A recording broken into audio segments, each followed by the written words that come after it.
Hello, नमस्कार। आप सबका स्वागत है आपकी अपनी दाक्षिदा टीचिंग अकेडमी में। तो आज मैंने लिया है HTAT 2019 का सेक्शन बी, जिसमें सेक्शन बी कवर करता है आपका क्वांटिटेटिव एप्टीट्यूड, रीजनिंग और जीके। तो आइए हम क्वेश्चन स्टार्ट करते हैं। इस पेपर को एक बार हम रिवाइज कर लेते हैं एग्जाम पर्पज से, ठीक है। तो इसका क्वेश्चन 1 देखते हैं। इफ रूट, हमें क्वेश्चन दिया हुआ है 19683, ये हमें रूट की वैल्यू दी हुई है, क्वेश्चन मार्क इनटू 3, ठीक है। इसको हमें सॉल्व करना है। ये है रूट यानी घनमूल, हमें इसका इस नंबर का घनमूल निकालना है। तो मैंने आपको इससे पहले एक वीडियो पोस्ट की थी कि शॉर्टकट तरीके से घनमूल या क्यूब रूट कैसे निकालते हैं। एक बार मैं उससे सॉल्व करके बताऊंगी, और सेकंड मेथड मैं आपको बताऊंगी प्राइम फैक्टराइजेशन मेथड से। आपको जो इजी लगता है आप उसको कर सकते हैं, क्योंकि बेसिकली हमारे यहाँ पे है हमें आंसर चाहिए, ठीक है। कम से कम समय में आंसर चाहिए, तो आप जिससे कंफर्टेबल फील करते हैं जिस मेथड से, आप वो मेथड ऑप्ट करके कर सकते हैं, ठीक है। अगर हम क्यूब रूट निकालेंगे तो सबसे पहले हमें ये 3 लास्ट के डिजिट देखनी है। लास्ट में 3 है, मैंने रूल के अकॉर्डिंग बताया था अगर 3 होगा तो आपको 7 लिखना है, 7 होगा तो आपको 3 लिखना है। तो यहाँ पे 3 है तो मैं यहाँ पे लास्ट में 7 लिख देती हूँ, ठीक है। अभी हमें ये 3 डिजिट नहीं देखनी है, हमें सिर्फ आगे की 2 डिजिट देखनी है। अगर हम देखेंगे तो 1 का क्यूब क्या होता है 1, 2 का क्यूब क्या होता है 8, और 3 का क्यूब क्या होता है 27। तो ये जो 19 नंबर है ये इन दोनों के बीच में आ रहा है, 8 से 3 और 2 और 3 के बीच में आ रहा है। तो हम हमेशा क्या लेते हैं, छोटा नंबर लेते हैं। तो 19 अगर यहाँ पे आ रहा है तो 19 से छोटा नंबर क्या है 2, तो हम यहाँ पे 2 लिख देंगे। यानी इस पूरे नंबर का जो धन मूल यानी क्यूब रूट है वो है 27, ठीक है। आप एक इस तरह से सॉल्व कर सकते हैं, तो आपको जल्दी से वैल्यू मिल गई 27, टाइम भी कम लगा, ठीक है। अब एक और मेथड है जो आपको समझा देती हूँ प्राइम फैक्टराइजेशन से, क्योंकि काफी लोग प्राइम फैक्टराइजेशन रूल को मतलब उसको भी फॉलो करते हैं, ठीक है, उनको वो इजी लगता है। प्राइम फैक्टराइजेशन के अकॉर्डिंग क्या होगा, ये लास्ट में 3 है तो हम 3 से स्टार्ट करते हैं, ठीक है। 3 6 18, फिर 3 5 15 हो गया, फिर से 3 6 18 और 3 1 3, 1 लास्ट में, तो फिर हम 3 स्टार्ट करेंगे, ठीक है। 3 2 6, 3 1 3, 26 हो गया, और 3 8 24, और 2 3 7 21, ठीक है। फिर से हम 3 से स्टार्ट करेंगे, 3 7 21, 3 2 6, और 3 9 27। फिर से हम 3 ले लेंगे, ठीक है। 3 2 6, 3 4 12, 3 3 9। फिर से हम 3 ले लेंगे, 3 8 24, और 3 1 3। फिर से 3, ठीक है। 3 2 6, और 3 7 21। फिर से 3 आ जाएगा हमारा। यानी जब तक हमें लेना है 3, जब तक हमारा वैल्यू ना आ जाए। अगर लास्ट में इवन आ जाता है तो नंबर भी यहाँ पे चेंज हो जाता है। जनरली हम स्टार्ट करते हैं 2 से, क्योंकि वो सबसे स्मॉलेस्ट प्राइम नंबर होता है, यानी अभाज्य संख्या होती है। बट यहाँ पे लास्ट में 3 था तो हमने 3 से स्टार्ट किया, ठीक है। 3 9 फिर से 3 लेंगे, 3 3 9, और 3 1 3। यानी हमारा लास्ट में 1 आना चाहिए। 1 आ गया तो आपका लास्ट पॉइंट तक आप पहुंच चुके हो, ठीक है। फिर अभी हम क्या करेंगे, इनकी पेयरिंग बनाएंगे। ये 3 की पेयरिंग बन गई, ये 3 की पेयरिंग बन गई, ये पेयरिंग बन गई। मैंने आपको समझाया था जब 3 की पेयर बन जाती है ना, तो क्यूब में अगर यहाँ 3 है तो 3 3 की पेयर बनानी है। यहाँ पे 2 होता है यानी स्क्वायर रूट होता है, तो 2 2 की पेयरिंग बनाते हैं, और फिर उन पेयर में से एक नंबर बाहर आ जाता है। यानी इन तीनों में से एक नंबर बाहर आ गया, इन तीनों में से एक नंबर बाहर आ गया, और इन तीनों में से भी एक नंबर बाहर आ गया, ठीक है। अब इन तीनों को मल्टीप्लाई कर लेंगे।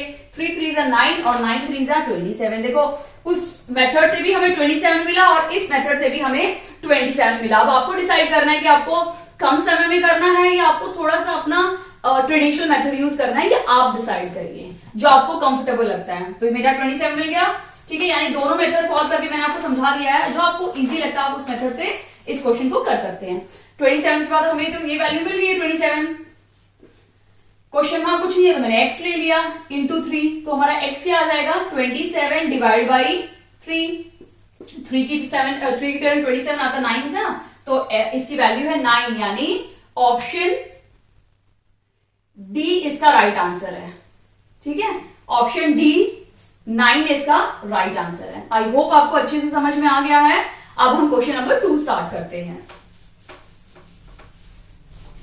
क्वेश्चन नंबर 2 क्या है, the length of a rectangle. ठीक है, देखो रेक्टेंगल दो तरह के होते हैं, इस तरह भी बनाओगे तो वो भी रेक्टेंगल हो जाता है जिसमें ये लेंथ होती है और ये ब्रेड्थ होती है, यानी ये लंबाई और ये चौड़ाई होती है। और अगर आप इस तरह से लोगे तो ये भी एक रेक्टेंगल है जिसमें ये लेंथ होगी, ये ब्रेड्थ होगी, यानी ये लंबाई और ये चौड़ाई होगी। ठीक है, अब क्वेश्चन में क्या बोला है, the length of rectangle is 3 times it's breadth.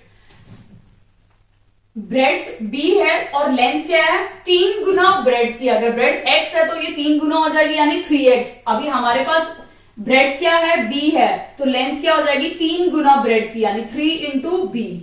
ठीक है, क्योंकि 3 गुना होगी ना ब्रेड्थ की, तो हमारी लेंथ क्या हो जाएगी, 3b। ठीक है, थोड़ा बड़ा लिख देती हूं ताकि थोड़ा इजी हो। तो हमारा लेंथ क्या हो जाएगा, 3 गुना ब्रेड्थ का। ठीक है, तो ये हमारी लेंथ है और ये हमारी ब्रेड्थ है। ठीक है, अभी क्वेश्चन में हमें एरिया दिया हुआ है, एरिया ऑफ रेक्टेंगल।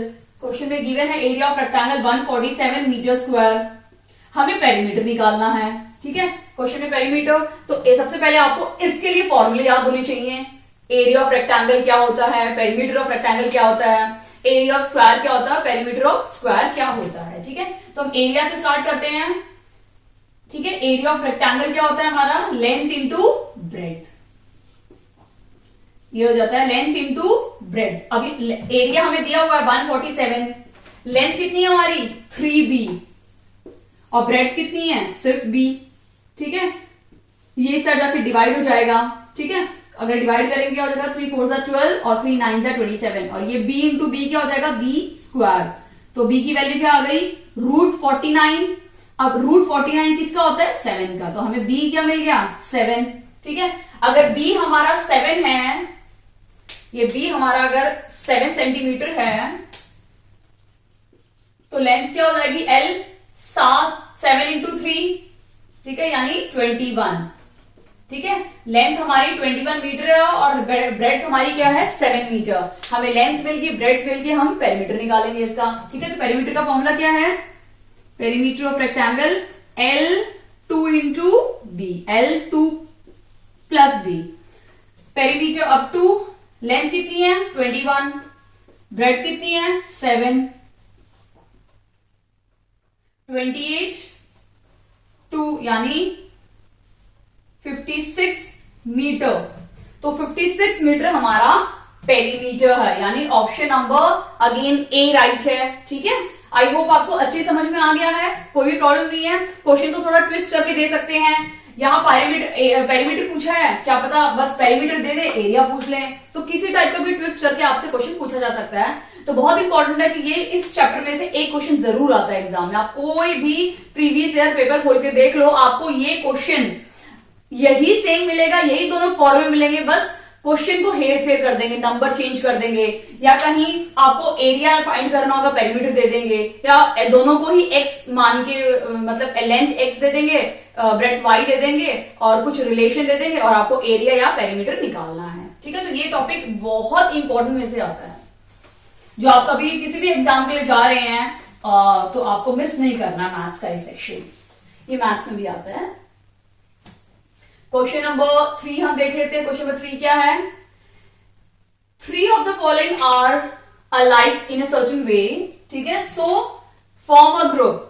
ये क्वेश्चन जनरली रीजनिंग में बहुत बार आता है और मैंने इस पे एक वीडियो भी बनाई है, तो आप वीडियो देख सकते हैं। देखो वीडियो आपको कमी पड़ेगी क्योंकि वीडियो मैंने सेलेक्टेड चीजें से कराई हुई है, लेकिन अगर आपको ऑड वन आउट पढ़ना है तो आप जब भी कोई जीके पढ़ते हो, कहीं पे भी कुछ चीज देखते हो, तो आपको वही देखो, एनिमल से पूछेंगे तो जीके में जीके को हम एनिमल से पढ़ते हैं, लाइक डिफरेंट एनिमल्स हो गए, डोमेस्टिक हो गए, वाइल्ड हो गए, वो भी पूछ सकते हैं आपका।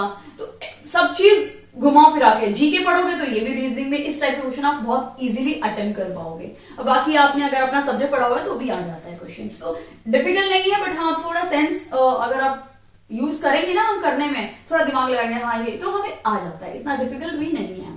ठीक है, तो यहाँ पे क्या दिया हुआ है, हमें दिया हुआ है सितार। ठीक है, क्या क्या दिया हुआ हमें, सितार दिया हुआ है, बी हमें गिटार दिया हुआ है, सी हमें क्या दिया हुआ है, वायलिन, और डी हमें दिया हुआ है फ्लूट। अगर आप इसमें ध्यान देंगे इन सारे इनमें, तो ये जो सितार है, फ्लूट, गिटार और वायलिन। सितार आपने देखा होगा, गिटार कैसा होता है, वॉयलिन कैसा होता है। तो ये सारी चीजें हाथ से करने वाली चीजें होती हैं, ठीक है। इसमें सिर्फ हमारा सिर्फ हाथ का ही यूज होता है बस, और किसी चीज का यूज नहीं होता। बट जो फ्लूट है उसमें हम हाथ तो रखते, हाथ से पकड़ना तो पड़ेगा ही ना, बट हम उसको मुंह से बजाते हैं, पू पू पू पू करके हम उसको मुंह से बजाते हैं। इसीलिए ये जो फ्लूट है ये सबसे अलग है, इसलिए इसका सही उत्तर क्या है, फ्लूट इसका सही उत्तर है, ठीक है। अभी हम क्वेश्चन नंबर 4 देख लेते हैं। क्वेश्चन नंबर 4 भी इसके साथ ही है, ऐसा ही सेम क्वेश्चन है। Coconut is related to shield. हमने बहुत अच्छे से देखा हुआ है कि हमारा जो कोकोनट होता है, अंदर का जो कोकोनट होता है, ठीक है, ये कोकोनट है व्हाइट वाला पोर्शन, ठीक है, इसके बाहर एक कवर होता है, उस कवर को हम बोलते हैं शील्ड, ठीक है। हम बारिश के टाइम पे रेनकोट पहनते हैं, तो रेनकोट हमें कवर कर रहा है, तो वो हमारा शील्ड हो गया, ठीक है, कवर कर रहा है ना, शील्ड हो गया। तो इस कोकोनट के अंदर के कोकोनट को किसको कवर, कौन कवर कर रहा है, एक हार्ड सरफेस जो होती है जिसको हम तोड़ते हैं, वो उसको हम बोलते हैं शील्ड, ठीक है। अगर कोकोनट को शील्ड से कवर किया जा रहा है तो क्वेश्चन ने पूछा है कि लेटर का क्या होगा, ठीक है, यानी लेटर का, यहां कवर की बात हो रही है तो ऑब्वियस बात है लेटर को कवर करने के लिए क्या चीज यूज की जाती है। तो यहाँ पे ऑप्शन दिया हुआ है, पेन दिया हुआ है, एनवेलप है, राइटिंग एंड पोस्टमैन। पेन तो सवाल ही नहीं उठता क्योंकि पेन से तो हम लिखते हैं, तो पेन कैंसिल, ठीक है। एनवेलप हो सकता है क्योंकि हम लेटर को एनवेलप में ही डालते हैं। तो एक लेटर जब हम पोस्ट करते हैं ना, तो खाली अगर पोस्ट कर दोगे तो क्या होगा, फट जाएगा, कुछ भी चीजें हो सकती है, शायद उस बंदे तक पहुंचे भी ना आपका लेटर, या आपका जो मैसेज आपने उस लेटर में लिखा है। बट अगर आप उसको अच्छे से एनवेलप में डालते हैं, उस लेटर को कवर करते हैं, तो वो बहुत आराम से उस बंदे के पास पहुंच जाएगा, क्योंकि उसने अपने एड्रेस भी लिखा है, सब कुछ एक अंदर एक चीज के अंदर है, और ऊपर कवर करने के लिए आपने सब कुछ लिखा हुआ एड्रेस, और वो कवर है, ठीक है। आपने अंदर की जो इंपॉर्टेंट चीज को कवर करके रखा है, जैसे हमारा कोकोनट का शील्ड है, ठीक है। तो इसका राइट आंसर है एनवेलप, ओके। अब हम क्वेश्चन नंबर 5 देखते हैं।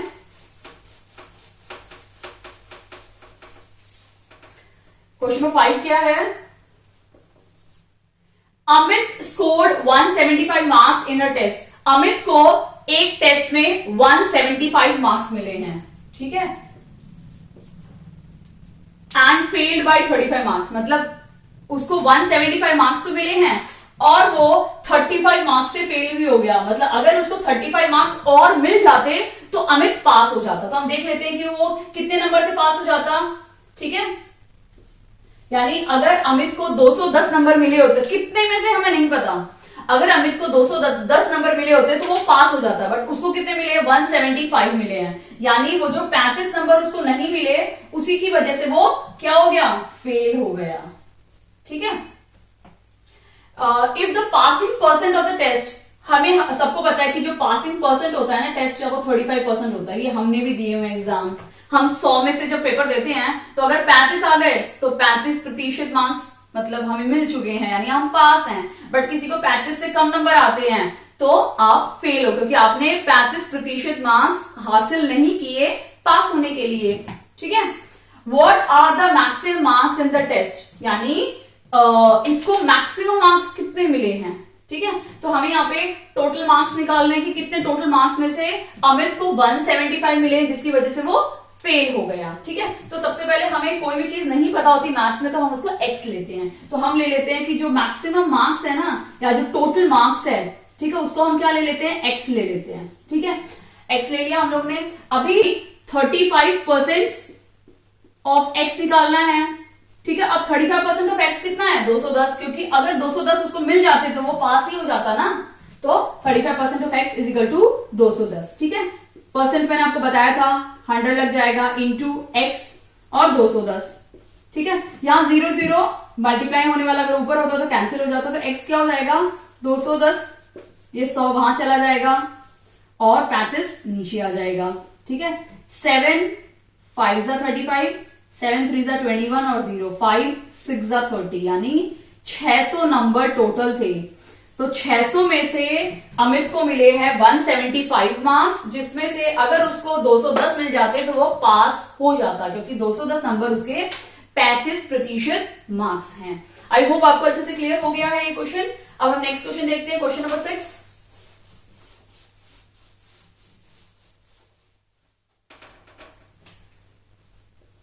ओके, क्वेश्चन 6 बोला है इन अ ग्रुप ऑफ 15 पीपल, 15 लोगों का एक समूह है, यानी एक ग्रुप है, ठीक है। 15 में से 7 लोग सिर्फ हिंदी बोलते हैं, 7 लोग सिर्फ क्या बोलते हैं, हिंदी भाषा बोलते हैं, और उसमें से 8 लोग सिर्फ इंग्लिश बोलते हैं, ठीक है, इंग्लिश बोलते हैं, और 3 लोग जो है ना वो कोई भी लैंग्वेज नहीं बोलते, ना तो हिंदी बोलते हैं और ना ही इंग्लिश बोलते हैं, ठीक है। हमें वो निकालना है कि कितने लोग इंग्लिश और हिंदी दोनों सब्जेक्ट बोलते हैं, मतलब दोनों भाषा बोलते हैं, हिंदी भी बोलते हैं और इंग्लिश लैंग्वेज, दोनों लैंग्वेज बोलते हैं, ठीक है। तो सबसे पहले अगर आप देखोगे तो हमारे पास टोटल कितना है, 15, टोटल 15 है। 15 में से अगर हम माइनस कर दे 3 को, ठीक है, क्योंकि 15 में से 3 लोग ऐसे हैं जो कोई भी भाषा नहीं बोलते हैं, ठीक है। तो हमने 15 में से 3 को माइनस कर दिया तो हमें मिला 12, यानी 3 को माइनस इसलिए किया क्योंकि 3 लोग वो लोग हैं जो कोई भी भाषा नहीं बोलते हैं, ठीक है। यानी जो हमें 12 मिला है ना, 12 में वो लोग हैं जो इंग्लिश भी बोलते हैं, सिर्फ इंग्लिश बोलने वाले भी हैं, सिर्फ हिंदी बोलने वाले भी हैं, और दोनों लैंग्वेज बोलने वाले भी हैं, क्योंकि हमने वो निकाल दिया जो 3 लोग कोई भी लैंग्वेज नहीं बोलते हैं। आपको इतना क्लियर है? 15 लोग हैं जो दोनों भाषा बोलते हैं, ठीक है, और उनमें से 12 लोग हैं जो इंग्लिश हिंदी दोनों बोलते हैं। तो हमें कैसे मिलेगा, जो ऐसे लोग कैसे हम निकालेंगे जो दोनों लैंग्वेज बोलते हैं? टोटल जितने भी लोग हैं उनमें से हमने ऐसे लोग माइनस करना है जो सिर्फ इंग्लिश और हिंदी ही बोलते हैं, ठीक है। तो हमें क्या मिल जाएगा, 3 मिल गया। इसका मतलब 3 जो लोग हैं वो इंग्लिश और हिंदी दोनों भाषा बोलते हैं, ठीक है। आई होप आपका ये अच्छे से क्लियर हो गया होगा। ओके, अभी क्वेश्चन नंबर 7 हम देख लेते हैं। क्वेश्चन नंबर 7 क्या है, पॉइंटिंग टू अ मैन। ये पॉइंटिंग वाले क्वेश्चन पहले मैंने करा चुके हैं, तो इसमें अगर आपको कोई भी डाउट हो तो आप मेरी वीडियो देख सकते हैं, मैं उसको डिस्क्रिप्शन बॉक्स में उसको लिंक डाल दूंगी, तो आप जरूर देखना, ठीक है। आपको समझ में आ जाएगा, फिर आप क्वेश्चन आप खुद से कर सकते हैं। जब इस टाइप के क्वेश्चन होंगे ना पॉइंटिंग वाले, तो आपको 2 चीज ध्यान में देनी है कि जो इंसान बोल रहा है हमें उसको लेना है, और उसके साथ किसी चीज का रिलेशन, मेरी, मेरा, मेरा बेटा, मेरी बेटी, मेरा बच्चा, या मेरी माँ, मेरी बहन, मेरा भाई, ऐसा कोई भी रिलेशन होगा उसी को पकड़ के हमें ढांचा तैयार करना है, ठीक है। हम स्टार्ट करते हैं। एक पुरुष की तरफ इशारा करते एक महिला ने बोला, यानी एक औरत बोल रही है, तो महिला बोल रही है, तो मैंने सबसे पहले क्या बना दिया, महिला ही बना दिया, क्योंकि वो महिला बोल रही है, ठीक है। उस महिला ने क्या बोला, इसकी माता छोड़ दो, क्योंकि इसकी माता की बात हो रही है, उस पुरुष की माता की बात हो रही है, तो हमें पहले सबसे पहला शब्द क्या देखना है, मेरी, मेरा, ठीक है। तो इसमें बोला है कि मेरी माता की, यानी इनकी माता, ठीक है, यानी इनकी मॉम, इस महिला की मम्मी यानी मॉम, मेरी माता की एकमात्र पुत्री, एकमात्र यानी इकलौती ही है, एकमात्र पुत्री यानी एक ही पुत्री है इनकी, एकमात्र पुत्री, यही इनकी पुत्री है, ठीक है। अब ऊपर का देख लेते हैं।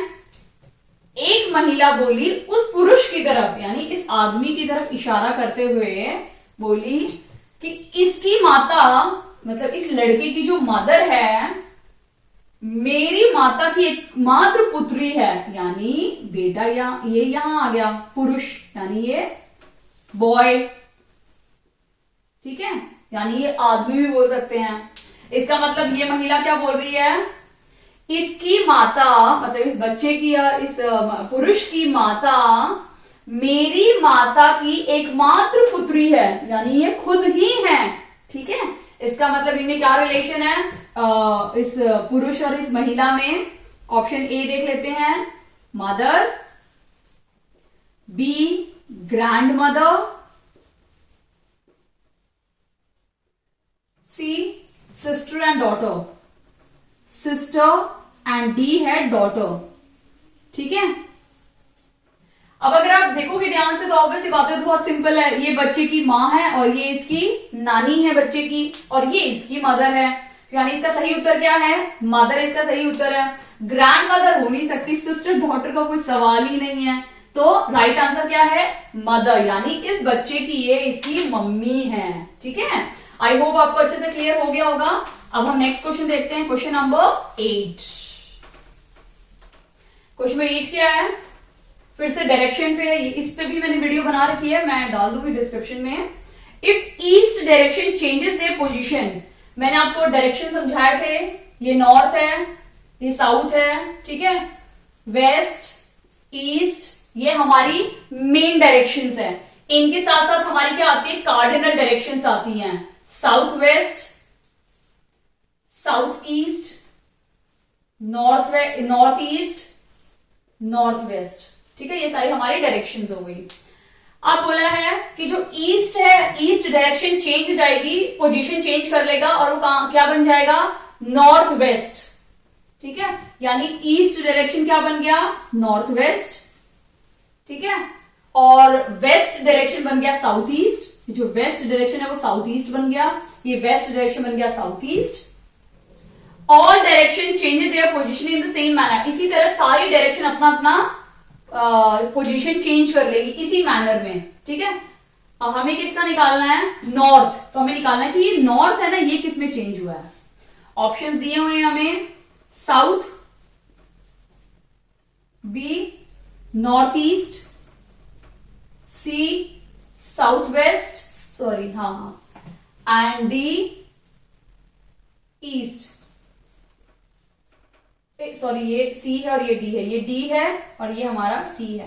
ऑप्शन तो चलो आपको वही सेम मिलेगा, वो कोई इशू नहीं है। अभी अगर आप यहां देखोगे तो हम देख लेते हैं ईस्ट किस में चेंज हो गया, नॉर्थ, ईस्ट जाके किस में चेंज हुआ है, नॉर्थ वेस्ट में, ठीक है। ये कुछ डिग्री एंगल बना रहा है, आप देखोगे तो 180 डिग्री, ये एक एंगल कितने का है, 45 डिग्री का, तो ये 90 हो गया, ये 90 हो गया, 180 प्लस 45, ठीक है, 5 to 1, यानी कितने डिग्री एंगल बना रहा है, 2 to 5 डिग्री एंगल बना रहे हैं, किस डायरेक्शन में, क्लॉकवाइज डायरेक्शन में, क्लॉकवाइज डायरेक्शन में, क्योंकि हमारी घड़ी अगर आप देखोगे ध्यान से तो एक नंबर यहां होता है, तो इस तरह से घड़ी चलती है, 1 2 3 4 5 6 7, तो उसी तरह ये भी इस तरह से चल रही है, तो ये क्लॉकवाइज डायरेक्शन होता है। अगर उल्टा चलेगी तो वो बन जाएगा एंटी क्लॉकवाइज डायरेक्शन, ठीक है। तो अब और दूसरा हम देख लेते हैं, वेस्ट किस में चेंज हो गया, साउथ ईस्ट में, यानी वेस्ट यहां से चल के किस में चेंज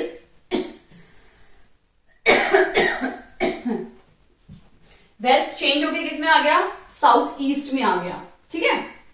हमें नॉर्थ निकालना है, तो हमें इतना ही डिग्री, सबसे पहले सिर्फ एक चीज याद रखो, यहां से लेके 180 डिग्री बनाओ और फिर एक 45 डिग्री को ऐड कर दो।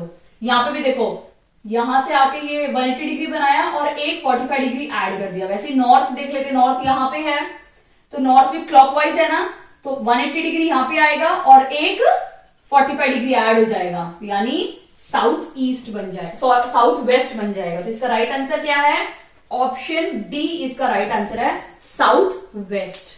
अगर आपको ये एंटी क्लॉकवाइज में ध्यान नहीं देना तो आप ये चीजें छोड़ दो, एंगल छोड़ दो, लेकिन एंगल से ज्यादा अच्छे से कॉन्सेप्ट समझ में आएगा आपको। एंगल नहीं समझना तो आप एक चीज देख लो, क्योंकि जब मैं एग्जाम देती थी तो मैं भी ये फंडा याद रखती थी चीज याद रखी है, अगर ईस्ट है हाँ तो नॉर्थ है ना, तो नॉर्थ से आप देखो 180 डिग्री बना और 45 डिग्री, यानी आप एक पैटर्न देख लो कि ईस्ट था, ईस्ट यहां से चला 180 डिग्री प्लस 45, तो इस तरह से भी पैटर्न देख लोगे आपका आंसर आ जाएगा, ठीक है। नेक्स्ट क्वेश्चन देखते हैं कि आप एंगल से कर सकते हो, आपको जो सही लगे ना, इजी लगे, आप वो उससे कीजिए, जिससे आपका मन करे कि नहीं मुझे यही करना है वही कीजिए, उससे हमेशा राइट आंसर आएगा आपका। ओके, क्वेश्चन नंबर 9 देख लेते हैं। क्वेश्चन नंबर 9 क्या है, if the numerator of a fraction is increase by 200, हमें अच्छे से पता है न्यूमरेटर और डिनोमिनेटर वाले क्वेश्चंस, ठीक है, क्योंकि जब भी न्यूमरेटर डिनोमिनेटर वाले हम क्वेश्चंस करते हैं ना, तो हमें ना तो न्यूमरेटर पता होता, एग्जैक्ट उनकी जो ओरिजिनल वैल्यू होती है वो पता ही नहीं होती है, वो इतना बढ़ जाता है, वो इतना घट जाता है, उससे अभी आपको नया फ्रैक्शन मिल गया और आपको ओरिजिनल निकालना है। जब भी इस टाइप का क्वेश्चन आए तो हम ओरिजिनल को एक्स और वाई ले लेंगे, ठीक है। अभी क्वेश्चन में क्या बोला है, न्यूमरेटर इंक्रीज हुआ है 200%, ठीक है, तो ये कितना हो गया, इंक्रीज हो गया 200% इंक्रीज हो गया, ठीक है। पहले x था, अब 200% ऑफ x हो गया है, ठीक है। और अगर आप देखोगे डिनोमिनेटर भी इंक्रीज हुआ है 350%, तो न्यूमरेटर भी इंक्रीज हो गया, पहले x था, y था, अभी 350 परसेंट वाई हो गया है, ऑफ वाई हो गया है। ठीक है, इसका मतलब अगर आप देखोगे तो पहला वाला ओरिजिनल एक्स था, वाई था, एक्स बढ़ गया है, इंक्रीज हुआ है 200%, और जो डिनोमिनेटर है वो भी इंक्रीज हुआ है। कई बार डिक्रीज भी आता है तो आपको उस टाइम पे माइनस लेना है। ठीक है, डिक्रीज हो गया 350% ऑफ वाई। ठीक है, हमें क्या निकालना है, और न्यू फ्रैक्शन हमें दे दिया है, न्यू फ्रैक्शन है 5/12, 5/12 न्यू फ्रैक्शन हमें दे दिया। हमें निकालना है कि ओरिजिनल फ्रैक्शन क्या होगा। ठीक है, हमें ओरिजिनल फ्रैक्शन निकालना है, तो बहुत सिंपल है। तो हमें अभी ये सॉल्व करना होगा, तो x प्लस 200% ऑफ x। ठीक है, कैसे निकालेंगे, x 200% क्या होगा, 200 अपॉन 100x, ये 2 0 कट गई, क्या बचा, x प्लस 2x क्या हो जाएगा 3x। वैसे y निकालेंगे, y प्लस 350 100 इंटू वाई, एक कट गया, 5 2 5 7। ठीक है, या फिर आपको कट भी करने की जरूरत नहीं है। अगर आप देखोगे तो जनरली अभी हैबिट हो चुकी है, नहीं तो कट करने की बिल्कुल भी जरूरत नहीं है। अगर हम सॉल्व करेंगे इसको, एक 0 कट गया, और y तो 3.5 है, नीचे 10 है तो एक डॉट लग जाएगा, तो y प्लस 3.5 y हो गया, प्लस यहां पे कुछ नहीं है तो 1 है, तो ये टोटल हो जाएगा 4.5 y। ठीक है, यानी हमें x मिल गया, कितना मिला x 3x, और y क्या मिल गया 4.5 y, ये वैल्यू मिल गई हमें। ठीक है, अभी इन दोनों वैल्यू से हमें ओरिजिनल वैल्यू बनानी है, जो न्यू वैल्यू हमें ये फ्रैक्शन मिला है, तो 3x है, नीचे क्या है 4.5 y है, और न्यू वाला क्या है 5/12।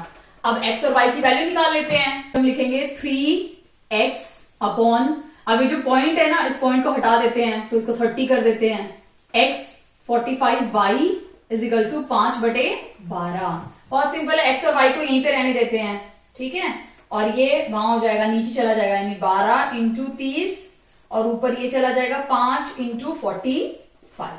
ठीक है, तो ये कट गया, 5 6 30। ठीक है, और 3 4 12, और 3 15। ठीक है, फिर ये कट जाएगा 3 2 और 5। ठीक है, तो ये हो जाएगा 5 4 2 8, यानी 5/8 इसका सही उत्तर है। ठीक है, यानी जो x अपॉन y की जो वैल्यू है, ये देखिए यहाँ पे, वो 5/8 आ रही जब आप इसको सॉल्व करोगे। ठीक है, तो ओरिजिनल फ्रैक्शन क्या था हमारा, ये जो ओरिजिनल था ये हमारा क्या था 5/8, जिसकी वजह से जब ये बढ़ा तो ये 5/12 हो गया, यानी 5/8 था। ये जब जितना भी 200% बढ़ा, ये 350% बढ़ा, जिसकी वजह से हमारा न्यू फ्रैक्शन क्या बन गया 5/12। आई होप आपको अच्छे से क्लियर हो गया होगा। अब हम नेक्स्ट क्वेश्चन देखते हैं, क्वेश्चन नंबर 10।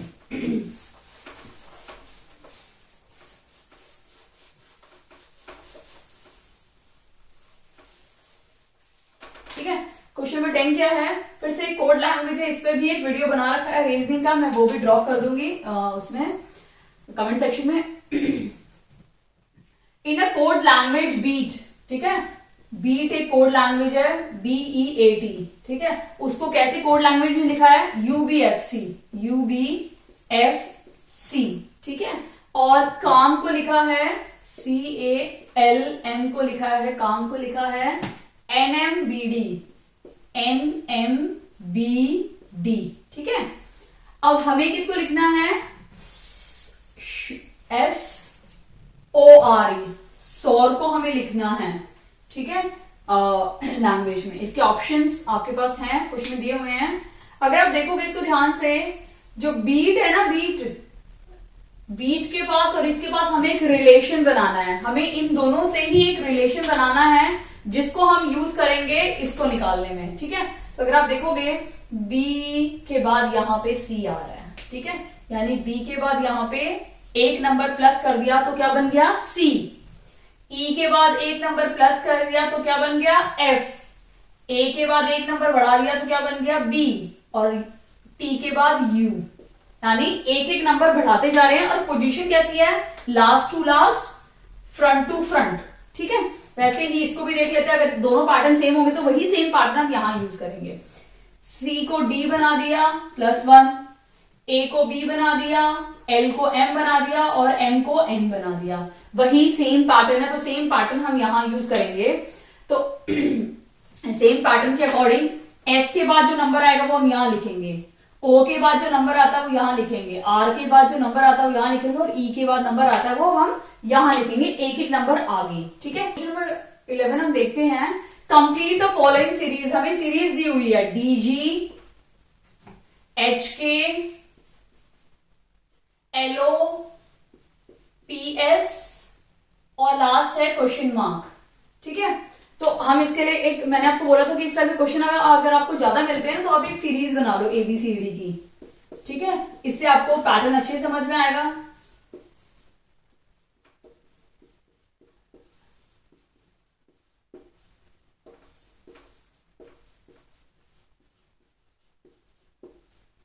ठीक है, ये मैंने लिख दिया है। अब हम इस पैटर्न को ऑब्जर्व करेंगे और नेक्स्ट वैल्यू निकालेंगे। सबसे पहले क्या बोला, DG यानी DG, D और G। ठीक है, यानी D को लिया है और G को लिया है, बीच में कितने नंबर छोड़ दिए, EF। ठीक है, उसके बाद क्या लिया है, सीधा उसके नेक्स्ट ही नंबर ले लिया, G के बाद नेक्स्ट नंबर है H, तो H को ही ले लिया, H K, यानी ये दोनों नंबर छोड़ के सीधा किस पे पहुंच गए, K पे पहुंच गए। फिर से दो नंबर छोड़ दिए, सेम पैटर्न चल रहा है। K के बाद नेक्स्ट नंबर क्या ले लिया, L ले लिया, यानी L ही है, MNO। कितने छोड़ दिए, 1 2। फिर से वही पैटर्न चल रहा है, यानी मे भी शायद ये पैटर्न अभी सेम चलेगा। ठीक है, O के बाद नेक्स्ट नंबर क्या है, P ले लिया, P का क्या है, S, यानी फिर से 2 को छोड़ के S पे पहुंच गए, ये दोनों छोड़ दिए। तो ऑब्वियस बात है नेक्स्ट नंबर क्या होना चाहिए, T। क्या आना चाहिए यहाँ पे, T। फिर U, V और W भी आ जाना चाहिए, यानी W। और कितने नंबर छोड़ने हैं, 2 नंबर छोड़ने हैं, यानी नेक्स्ट जो नंबर होगा वो है TW। ठीक है, यानी ये ऑप्शन डी हमारा सही उत्तर है। आई होप आपको अच्छे से क्लियर हो गया होगा इस मेथड के दौरान। इस मेथड से आपको काफी हद तक क्लियर हो गया होगा। तो आप अगर ABCD इस तरह से बना लेंगे तो आपको बहुत इजी होगा। पेपर मिलने से पहले ही आप ऊपर जो ब्लैंक स्पेस होती है वहां पे फटाफट ABCD लिख लीजिए। ठीक है, जहां रीजनिंग सेक्शन आपको दिखे। हम नेक्स्ट क्वेश्चन देखते हैं। क्वेश्चन नंबर 12 देख लेते हैं कि क्वेश्चन नंबर 12 क्या है। A car covers a distance of, एक कार ने डिस्टेंस कवर किया। ठीक है, तो डिस्टेंस कितना कवर किया कार ने, 690 किलोमीटर्स। ठीक है, आपको ये पता होगा कि जब गाड़ी चलती है, अगर आप उसमें देखोगे ना स्केल में, ठीक है, तो आपको दिखेगा ओडोमीटर में अगर आप देखोगे तो इसकी जो यूनिट होती है ना डिस्टेंस की, वो हमेशा किलोमीटर में होती है।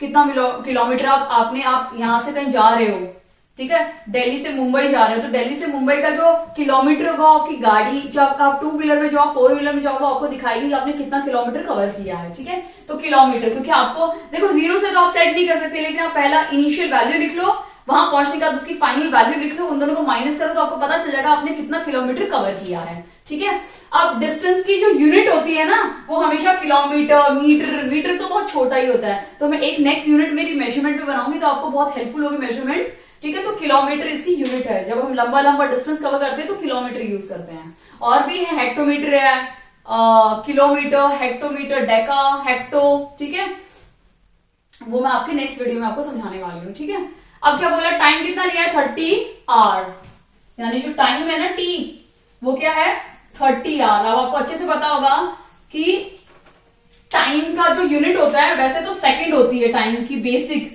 जो फंडामेंटल यूनिट है ना टाइम की, वो सेकंड होती है, बट किलोमीटर के साथ हमेशा आर जाता है। बट अगर किलोमीटर पर सेकंड दिया है तो आपको इसको आर में कन्वर्ट करना ही होगा एट एनी कॉस्ट। वैल्यू मिल जाएगी आपको, नो प्रॉब्लम। एग्जाम्स में ऐसा होता है या करेक्शन के टाइम पे किलोमीटर के साथ हमेशा आर रहता है, कभी सेकंड नहीं रहेगा। सेकंड को आपको कन्वर्ट करना ही पड़ेगा, क्योंकि अगर टाइम आपको जनरली सेकंड में दिया होगा तो आर में चेंज करना, आर में दिया होगा तो वेरी वेल, बहुत अच्छी बात है, कोई इश्यू ही नहीं होगा आपको चेंज करने का। ये एक्चुअली फिजिक्स का थोड़ा कॉन्सेप्ट है, यहाँ पे फिजिक्स का आया हुआ है, बट मैथ्स में भी आ सकता है, क्योंकि मैथ्स सबसे रिलेटेड है। फिर केमिस्ट्री में भी मैथ्स आ जाता है, फिजिक्स में भी मैथ्स आता है, मैथ्स तो हर जगह आता है, एसएस में आता है मैथ्स। ओके, तो हमें क्या निकालना है, इसकी एवरेज स्पीड निकालनी, बहुत सिंपल है। आपको मैं एक इजी मेथड बताऊं स्पीड को लर्न करने का। स्पीड का फॉर्मूला होता है डिस्टेंस अपॉन टाइम, ठीक है। ये स्पीड का फॉर्मूला होता है, एवरेज स्पीड का भी यही फॉर्मूला है, टोटल डिस्टेंस अपॉन टाइम। आपको कुछ भी नहीं करना, देखो एस टी हमेशा साथ में आते हैं, ए बी सी डी अगर आप देखोगे इसमें एस टी हमेशा साथ में आते हैं। तो आप एक चीज याद कर लो, डी क्या है, एस टी, ठीक है। या आप याद कर सकते हो एसटीडी, बहुत पहले के जमाने में हम ना पूल फोन करने के लिए एसटीडी पे जाते थे, S T equals to D, यानी एसटीडी पे हम बात करने के लिए फोन पे इतनी दूर ट्रैवल करके बड़ी स्पीड में अपने मामा जी से बुआ जी से स्पीड में चल के हम क्या करते थे, एसटीडी करते थे। तो आप ये एसटीडी से लर्न करो, एस टी, एस मतलब स्पीड, टी मतलब टाइम, डी इज डिस्टेंस। तो आपको इससे, इस मेथड से आपको हमेशा ही फॉर्मूला याद रहेगा। जो साइंस का पेपर भी देने वाले हैं ना, टीजीटी साइंस का, स्टार्ट का, तो उसमें आपको बहुत हेल्पफुल मिलेगा क्योंकि ये फिजिक्स का कॉन्सेप्ट है, तो आपको बहुत यूजफुल होगा। ओके, तो हमें क्या निकालना है, स्पीड निकालनी है। तो स्पीड क्या हो जाएगा, डिस्टेंस अपॉन टाइम। डिस्टेंस क्या है हमारा 690। अब हमें चेक करना है, ये आर में है, किलोमीटर पर किलोमीटर्स, और ये आर में है, तो ठीक है। हमें कोई ये यूनिट चेंज करने की जरूरत नहीं है। अगर सेकंड में होता तो हमें इसको आर में चेंज करना होता, ठीक है। और 30 है, फाइंड कर दो, 3 1 3, 23, यानी स्पीड क्या है 23। ये क्या है, किलोमीटर, लिखो किलोमीटर, पर लगाओ, ये क्या है आर, लिख दो आर। तो ये इसकी यूनिट है, बहुत इंपॉर्टेंट है आपको। देखो मैथ्स में यूनिट इंपॉर्टेंट है और फिजिक्स में तो और भी ज्यादा इंपॉर्टेंट है। तो फिजिक्स में ये सब यूनिट लिखना बहुत इंपॉर्टेंट है। तो 23 इसका राइट आंसर है, ठीक है, यानी ऑप्शन नंबर सी इसका राइट आंसर है, ठीक है। अभी हम नेक्स्ट क्वेश्चन देखते हैं, क्वेश्चन नंबर 13।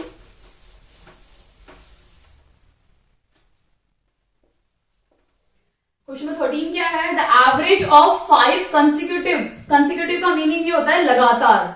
अगर हम बोलूं 5 कंसिक्यूटिव, कोई कंसिक्यूटिव नंबर बता दो तो कंसिक्यूटिव क्या होंगे 1 2 3 4 5, यानी 1 2 3 4 5 जितने भी नंबर है ना ये सारे कंसिक्यूटिव नंबर्स हैं, ठीक है। तो द एवरेज ऑफ, हमें कोई भी 5 कंसिक्यूटिव नंबर्स का एवरेज निकालना है। और नंबर्स क्या दिए हुए हैं, ए बी सी डी और ई, ठीक है, even numbers A B C D respectively, ठीक है। इन सबका एवरेज है 74, एवरेज है 1 2 3 4 5 डिवाइड बाय 5, ठीक है। तो इनका जो एवरेज है वो 74 है। हमें निकालना है what is the product of, हमें सी इंटू ई का प्रोडक्ट निकालना है। प्रोडक्ट का मतलब होता है मल्टीप्लाई। अगर कहीं पे भी वर्ड आपको दिखे ना प्रोडक्ट, तो उसका मतलब होता है मल्टीप्लाई। तो हमें ए और इसका सी और ई का मल्टीप्लाई करके आंसर बताना है, ठीक है। इस टाइप का अगर क्वेश्चन आता है तो मैं एक बहुत इजी ट्रिक आपको देना चाहती हूं, ठीक है। देखिए, अगर मैं सपोज नंबर लू 2, क्योंकि इवन नंबर बोला है, 4 6 8 10, ये 5 नंबर मैंने ले लिए। तो अगर मैं इसको x ले लू, अगर इसको मैं x, क्योंकि मुझे पता नहीं कोई भी नंबर आ सकता है, अगर मैं 6 को x ले लू तो ये क्या हो जाएगा 6 माइनस 2 करेंगे तो हमें 4 मिलेगा, 4 मिलेगा ना। तो मुझे करना है x माइनस 2, और अगर इसको 6 माइनस में 4 करूं तो आंसर क्या मिलेगा मुझे 2, यानी x माइनस 4 करना है, ठीक है। अब अगर इसमें मैं 6 में 2 ऐड करूं तो मुझे 8 मिल जाएगा, और 6 में मैं 4 ऐड करूं तो मुझे क्या मिल जाएगा, ये मिल जाएगा। यानी ये जो कॉमन है ना, ये कॉमन है, हर किसी में यूज करके आप अपना कंसेक्यूटिव नंबर वाला कॉन्सेप्ट समझ सकते हैं। देखो, जब भी कंसेक्यूटिव नंबर दिए हो ना तो आप इस तरह से लो हमेशा। इससे एक आसानी होगी कि जब आप सॉल्व करोगे ना तो आपके ये -4 और +4 कट जाएंगे, आपके -2 और +2 कट जाएंगे। नहीं तो कई बार ऐसे भी लोग लेते हैं x + 2, x + 4, x + 3, x + 6, मतलब एक एक नंबर छोड़ के इसको इवन नंबर बनाते हैं। उससे बेटर मुझे लगता है कि अगर आप ये करेंगे तो आपको टाइम बचेगा, क्योंकि आपको सॉल्व करना ही नहीं है। ये कैंसिल, ये कैंसिल, ये कैंसिल, ये कैंसिल, 1 2 3 4 5, यानी 5x मिल जाएगा, और उसको डिवाइड कर दो 74 से, आपको x की वैल्यू मिल गई, ठीक है। तो हम सॉल्व करके देखते हैं इसी मेथड को यूज करके। यहां बोला एवरेज का, मैंने फॉर्मूला पहले ही लिख दिया। एवरेज का होता है formula some of all observation divide by total number of observation. ठीक है, तो हम क्या करेंगे, ए मैंने क्या बोला था, x minus 4 plus x minus 2 plus x plus 2 plus x plus 4, ठीक है, अपॉन 5, ठीक है, इक्वल्स टू 74। ये मैंने बोला था ना आपको। अभी देखो बहुत सिंपल है इसको सॉल्व करना। आपने इससे इजी कभी मेथड देखा ही नहीं होगा। ये 4 कट गया, ये 4 कट गया, ये 2 कट गया, ये 2 कट गया। देखो कुछ भी कैलकुलेशन करनी ही नहीं पड़ी। कितने एक्स हैं, 1 2, ये क्यों कटा, माइनस है, ये प्लस है, ये भी माइनस है प्लस है, कट गया। 1x 2x 3x 4x 5x, ठीक है, तो 5x डिवाइड बाय 5, ये भी कट गए दोनों, ठीक है, क्या बचा 74। तो x क्या निकल गया हमारा 74। हमें क्या निकालना है, यानी ये जो पहला नंबर ये 74 है, 74 लिख दो बीच में, ठीक है। नेक्स्ट क्या बोला है, ये क्या था हमारा 74 सी था, C B A D E, ये 74 निकल गया। 74 में 2 ऐड कर दो 76, 2 और ऐड कर दो 78, 2 माइनस कर दो 72 और 2 माइनस कर दो 70। सारे के सारे क्या है हमारे इवन नंबर हैं, ठीक है। अगर आप इनका एवरेज निकालोगे तो आपको 74 ही मिलेगा, ठीक है। अभी हमें किसका निकालना है, सी और ई। सी नंबर कौन सा है, ये है, ई नंबर कौन सा है, ये है। इन दोनों को मल्टीप्लाई कर दो, 74 इंटू 78 आप मल्टीप्लाई करोगे तो आपको आंसर मिल जाएगा। 8 4 30।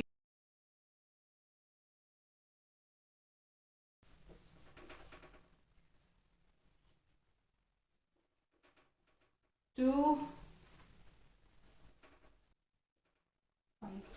5772 है, यस, ऑप्शन डी इसका राइट आंसर है। आई होप आपको अच्छे से क्लियर हो गया होगा।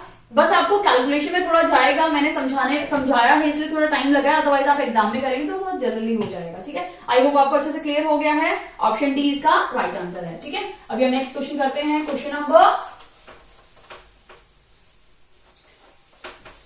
14।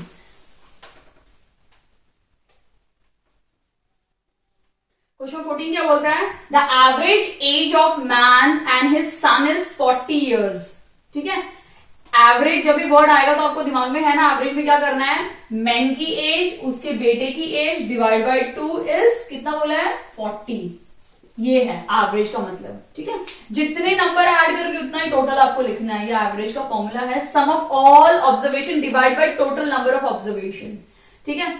The ratio of their ages, और उनकी एज का जो रेशियो है ना वो है 11:5, ठीक है। What is the son's age, ठीक है, हमें क्या निकालना है, सन की एज निकालना है। याद रखना रेशियो का मतलब ये नहीं होता उनकी एग्जैक्ट वैल्यू है, एग्जैक्ट एज है। तो लेट एज हम ले लेते हैं x, हमने एज ले ली x, तो ये क्या हो जाएगा 5x, ये क्या हो जाएगा 11x एंड 5x, ठीक है। हमें कुछ नहीं करना इसको, क्योंकि ऑलरेडी हमें रिलेशन दिया हुआ है, इसमें डाल देते हैं तो ये वहां चला जाके क्या हो जाएगा 40 हो जाएगा। तो m प्लस s क्या हो जाएगा 40, ठीक है।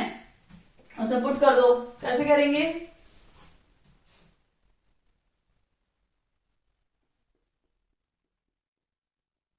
x is equal to 40, 16x is equal to 40,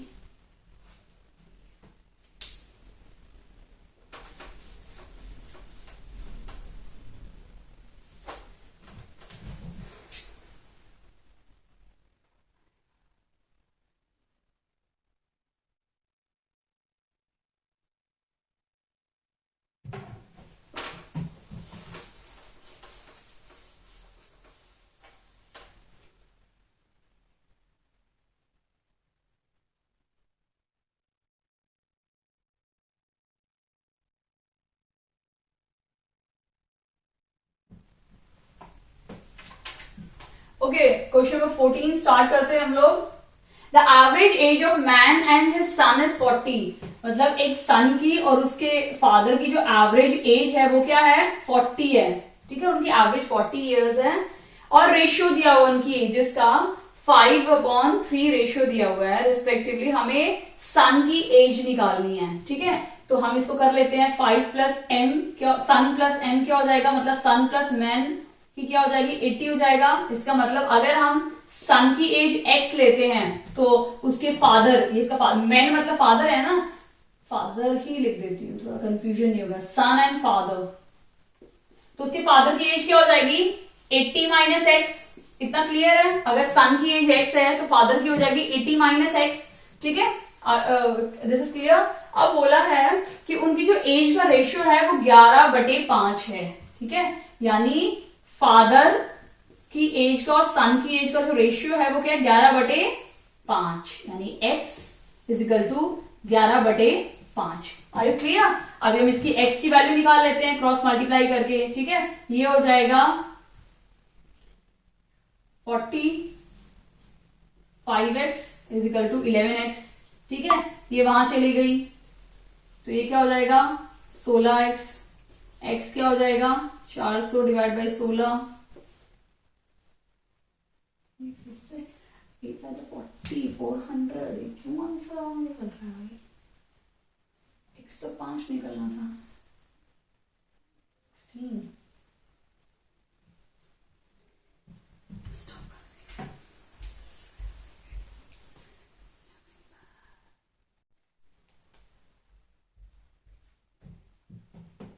okay, इसको कैंसिल करेंगे तो हमें क्या वैल्यू मिलेगा 16 2 32 एंड 16 5 80, यानी x क्या मिल गया हमारा 25। x कौन था, x सन था, और हमें किसकी एज निकालनी है, बेटे की एज निकालनी है, तो बेटे की एज क्या हो जाएगी 25 साल, यानी ऑप्शन ए इसका राइट आंसर है। आई होप आपको अच्छे से क्लियर हो गया है ये क्वेश्चन। अब हम नेक्स्ट क्वेश्चन देखते हैं, क्वेश्चन नंबर 15।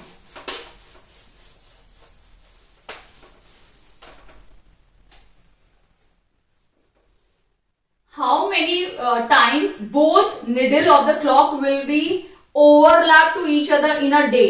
आपको एक चीज मैं बताना चाहती हूँ कि हमें अच्छे से पता है हमारी जो घड़ी होती है ना 12 3 6 9 5 7 8 10 11, हमारी जो घड़ी होती है ना वो 1 घंटे में एक बार ओवरलैप होगी, 2 घंटे में दूसरी बार ओवरलैप होगी। जब ये ओवरलैपिंग होती है ना तो जैसे जैसे घंटे बढ़ेंगे ना उनके कुछ मिनट्स भी बढ़ते जाते हैं, ठीक है, यानी किसी में ज्यादा हो गया थोड़ा मिनट ज्यादा बढ़ता जाता है। तो आप एक चीज याद रखिए कि 1 घंटे में वो एक बार ओवरलैप होगी, तो इसका मतलब ये नहीं है कि वो 12 घंटे में 12 बार ओवरलैप होगी, नो। आपको एक चीज याद रखनी है, वो 12 घंटे में ना 12 आवर्स में 11 बार ओवरलैपिंग होगी। क्यों होगी 11 बार ओवरलैपिंग, 1 घंटे में पहला जब घंटा शुरू होता है तो एक बार ओवरलैपिंग होती है, उसके बाद उनके कुछ मिनट बढ़ने लग जाते हैं, और जब आखिरी तक आते हैं ना तो पूरा का पूरा मिनट बढ़ जाता है, उस वजह से आपका 1 घंटा ऑलमोस्ट कम हो जाता है।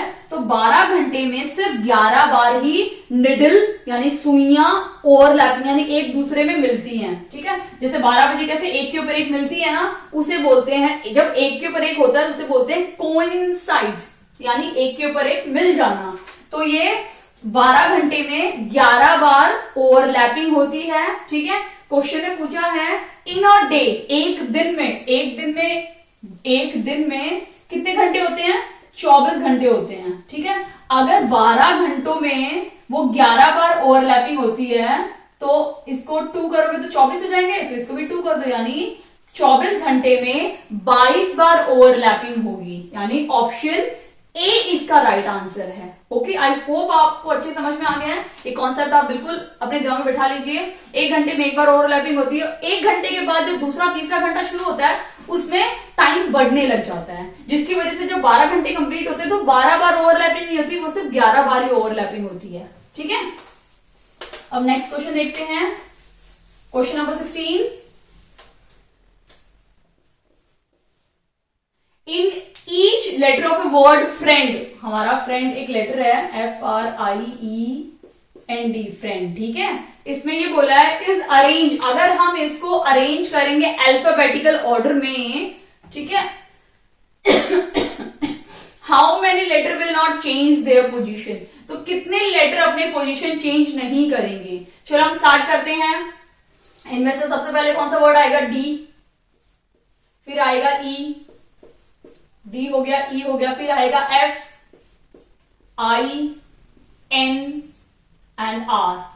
तो अगर आप देखोगे मैंने इसको अरेंज कर दिया अल्फाबेटिकल ऑर्डर, ये अल्फाबेटिकल ऑर्डर में अरेंज हो चुका है, ये दूसरे वाला, ठीक है।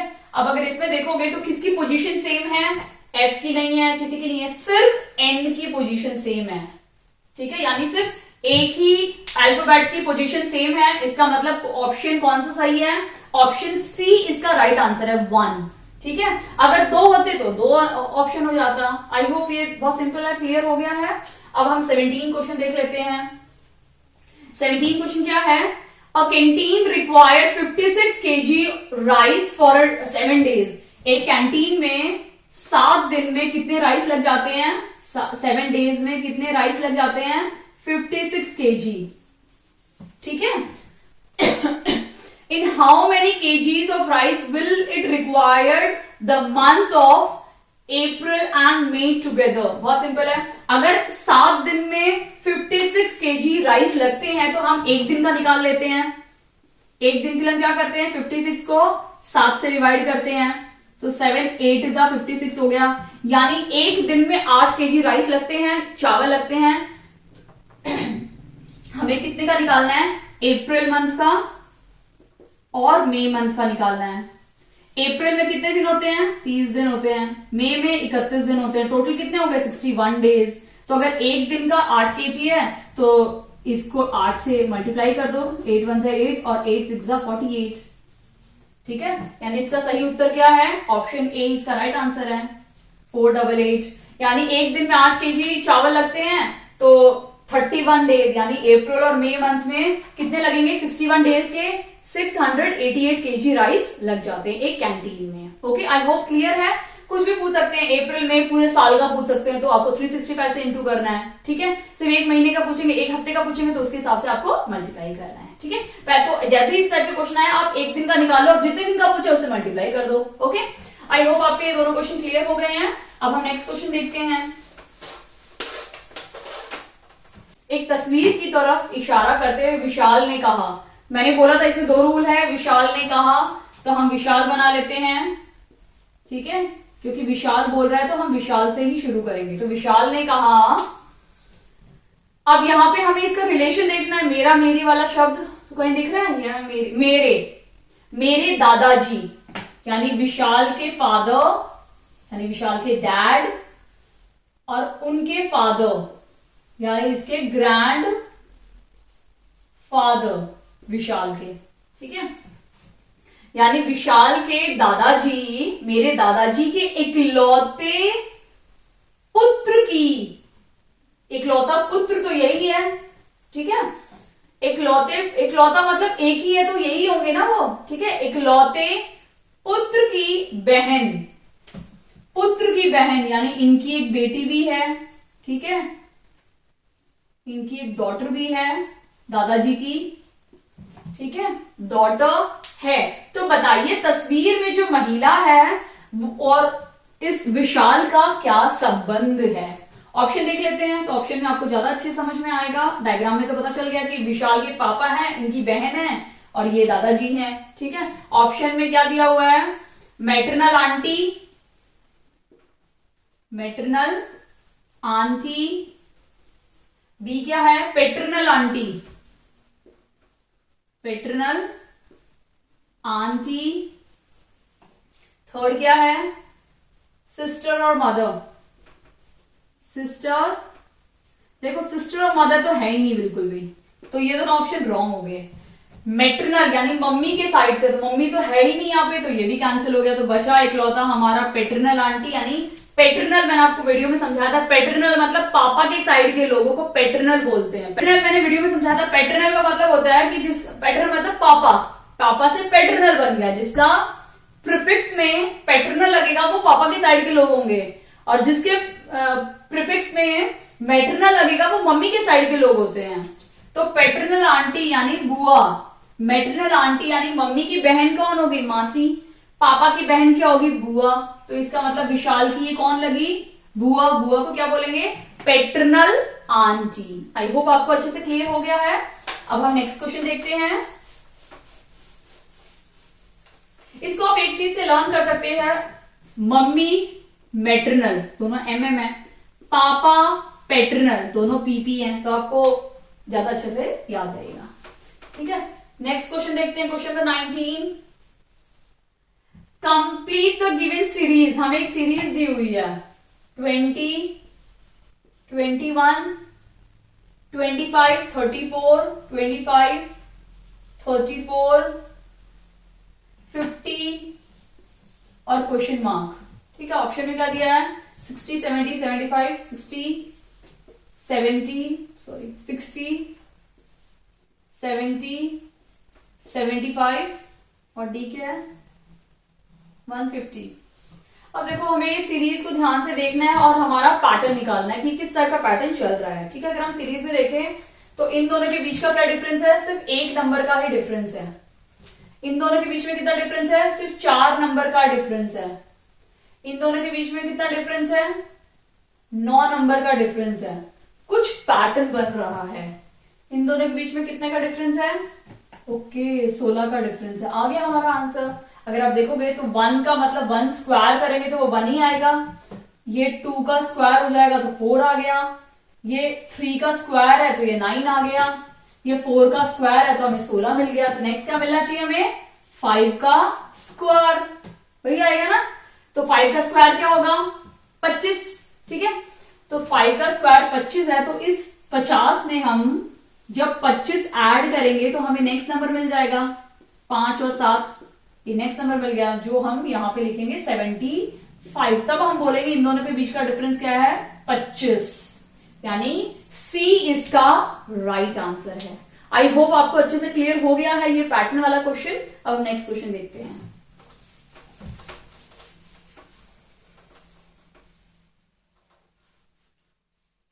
ट्वेंटी देख लेते हैं।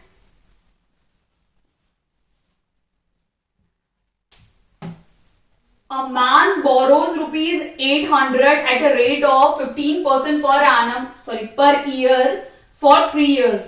How much simple interest? ये सिंपल इंटरेस्ट का फॉर्मूला है, सिंपल इंटरेस्ट का क्वेश्चन। सिंपल इंटरेस्ट का फॉर्मूला है principal into rate into time upon 100। ये हमारा है फॉर्मूला सिंपल इंटरेस्ट का। इस चैप्टर में से इंटरेस्ट के क्वेश्चन आते हैं, सिंपल इंटरेस्ट के आते हैं, कंपाउंड इंटरेस्ट के आते हैं, एनुअली हाफ ईयरली बहुत सारे क्वेश्चन आते हैं। तो इस पे भी मैं एक वीडियो जल्दी बनाने वाली हूं, तो आपको काफी हेल्प मिलेगी इसके लिए। तो यहाँ पे हमें सिर्फ सिंपल इंटरेस्ट निकालना है। ठीक है, प्रिंसिपल क्या दिया हुआ है 8000, rate 15 time 3 years upon 100। 2 0 cut गई। ठीक है, 8 3 24, 240 इंटू 15, यानी 3600 हमारा सिंपल इंटरेस्ट है। ठीक है, यानी ऑप्शन नंबर बी इसका राइट आंसर है। तो काफी स्ट्रेट फॉरवर्ड क्वेश्चन था। तो ये क्वेश्चन सारे हमारे क्वांटिटेटिव एप्टीट्यूड से हैं, जिसमें मैथ्स के मेंटल मैथ्स टाइप के क्वेश्चन सिंपल आते हैं। ठीक है, यहाँ पे हमें हमारा मेंटल मैथ्स यूज करना होता है। एक्चुअली क्वांटिटेटिव में मेंटल मैथ्स ही आता है कि आपका कितना मेंटली आप स्ट्रांग हो अपनी कैलकुलेशन को लेके। ठीक है, यानी हमारा मेंटल मैथ्स क्वांटिटेटिव में पूछा जाता है। क्वेश्चन नंबर 21 देख लेते हैं। क्वेश्चन नंबर 21 क्या है, द मैगजीन, अच्छा ये सारा हमारा जीके स्टार्ट हो गया है। द मैगजीन ऑफ हरियाणा साहित्य अकेडमी इज हरिगंधा। कौन सी है हमारी हरियाणा की साहित्य मैगजीन, हरिगंधा। अच्छा, तो हरिगंधा ही हमारा राइट आंसर है। पहला ही हमारा हरिगंधा हमारी हरियाणा की साहित्य मैगजीन है। ठीक है, साहित्य अकेडमी मैगजीन है। क्वेश्चन नंबर 22 हम देखते हैं। तो 21 का राइट आंसर है ए। अभी हम 22 देख लेते हैं। Sahibi river does not flow in which of the following district. जो हमारी साहिबी नदी है वो कौन से इन डिस्ट्रिक्ट से होके नहीं गुजरती है। ऑप्शंस रोहतक है, रेवाड़ी है, झज्जर, गुड़गांव है। तो इसका अगर सही उत्तर हम देखें तो इसका सही उत्तर है रोहतक। कहां से गुजरती नहीं है, रोहतक से नहीं गुजरती। ठीक है, 23rd देख लेते हैं हम लोग। Who was the first non Congress chief minister. हमारे हरियाणा के जो सबसे पहले नॉन कांग्रेस सीएम थे ना, चीफ मिनिस्टर ऑफ हरियाणा, वो कौन थे, चौधरी देवीलाल। ठीक है, आपको ऑप्शन ए इसका राइट आंसर है। चौधरी देवीलाल हमारे पहले सीएम हैं ठीक है, नॉन कांग्रेस पार्टी के। ठीक है, क्वेश्चन नंबर 4 देख लेते हैं। Who was the speaker of the 13th Haryana assembly? जो 13th हरियाणा असेंबली का स्पीकर कौन है हमारा? ऑप्शन क्या क्या है? संतोष यादव, कंवर पाल। ठीक है, आपको ये चीज याद रखें, जो हमारा जो 13th हरियाणा असेंबली हुआ है उसके जो स्पीकर है वो है हमारे कंवर पाल जी। ठीक है, तो कंवर पाल यानी ऑप्शन बी इसका राइट आंसर है। ठीक है, क्वेश्चन नंबर 25 देख लेते हैं। अभी रिसेंटली अगर आपको पता हो तो एक तिरुपति बालाजी का टेम्पल बना है हमारा, वो कहाँ बना है? क्वेश्चन में है कि वो टेम्पल कहाँ बना है। ऑप्शन है कुरुक्षेत्र, गुड़गांव, अंबाला, पंचकुला। इसका सही उत्तर है कुरुक्षेत्र में। जनरली अगर आप देखोगे तिरुपति बालाजी का हमारे साउथ के गॉड हैं, जो साउथ में उनकी पूजा की जाती है, पूजा तो हर जगह होती है। ठीक है, उनका एक टेम्पल हरियाणा में भी बना है, वो है हमारा कुरुक्षेत्र, यानी ऑप्शन ए इसका राइट आंसर है। ओके, आई होप आपको अच्छे समझ में आ रहा है, क्योंकि ये तो जीके आपको पढ़ना ही पड़ेगा, या निमोनिक्स बना के आप लर्न कर सकते हैं। 26 का आंसर देख लेते हैं। ओके, ओके, हमारी जो नाहर वाइल्ड लाइफ सेंचुरी है वो कहाँ पे है? वो है हमारी रेवाड़ी में है। ठीक है, रेवाड़ी में हमारी नाहर वाइल्ड लाइफ सेंचुरी। 27 देख लेते हैं हम लोग। 27 क्या है?